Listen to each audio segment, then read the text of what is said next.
അമേരിക്കയുടെ ഏറ്റവും പ്രധാനപ്പെട്ട MQ-9 റീപ്പർ എന്നറിയപ്പെടുന്ന അറ്റാക്ക് ചെയ്യാനും അതേസമയം നിരീക്ഷണം നടത്താനും സാധിക്കുന്ന ഏറ്റവും പ്രധാനപ്പെട്ട 30 മില്യണോളം വില വരുന്ന ഡ്രോണാണ്. ഈ ഡ്രോൺ ഇന്നും ഇറാന്റെ വ്യോമ മേഖലയിൽ തകർന്നിരിക്കുകയാണ്.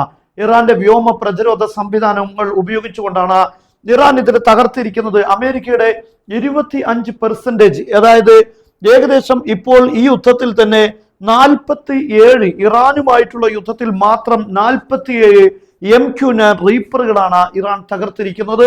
അമേരിക്കയുടെ മൊത്തം ഈ ഒരു ഇനം ഡ്രോണുകളുടെ 25% വരും ഇത്.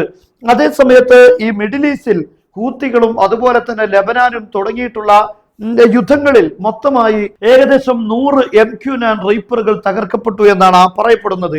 അങ്ങനെ വരുമ്പോൾ ഇത് അമേരിക്കയുടെ ഏകദേശം ഈ ഡ്രോണുകളുടെ പകുതിയും 50%-ത്തിലധികവും തകർന്നു എന്ന് വേണം മനസ്സിലാക്കാൻ. അമേരിക്കയ്ക്ക് ഏറ്റവും വലിയ തിരിച്ചടിയാണ് ഇറാൻ യുദ്ധത്തിലൂടെ ഉണ്ടായിരിക്കുന്നത്. ധാരാളം ടാങ്കറുകൾ, അതായത് വ്യോമതലങ്ങളിൽ വെച്ച് ഇന്ധനം നിറക്കുന്ന യുദ്ധവിമാനങ്ങൾ തകർത്തിട്ടുണ്ട്. F-35 അടക്കമുള്ള യുദ്ധവിമാനങ്ങൾ, അതുപോലെ തന്നെ F-16 യുദ്ധവിമാനങ്ങൾ, ഇങ്ങനെ തുടങ്ങി ഒരുപാട് യുദ്ധവിമാനങ്ങൾ ഇറാൻ ഈ യുദ്ധത്തിലൂടെ തകർക്കുകയുണ്ടായി. അമേരിക്കയ്ക്ക് ബില്യൺ കണക്കിന് ഡോളറുകളാണ് ഇതിലൂടെ നഷ്ടം വന്നിരിക്കുന്നത്. ഈ കാണുന്ന ചിത്രം ഇന്ന് ഇറാന്റെ വ്യോമ മേഖലകളിലൂടെ നിരീക്ഷണത്തിന് വേണ്ടി പറന്നുകൊണ്ടിരുന്ന അമേരിക്കയുടെ MQ-9 റീപ്പറിന്റെ തകർന്നു കിടക്കുന്ന ചിത്രമാണ് ഇത് ഇറാൻ പുറത്തുവിട്ടിരിക്കുന്നത്.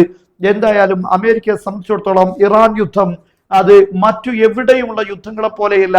ഒന്നും നേടാൻ സാധിച്ചില്ല, എല്ലാം നഷ്ടപ്പെട്ടു.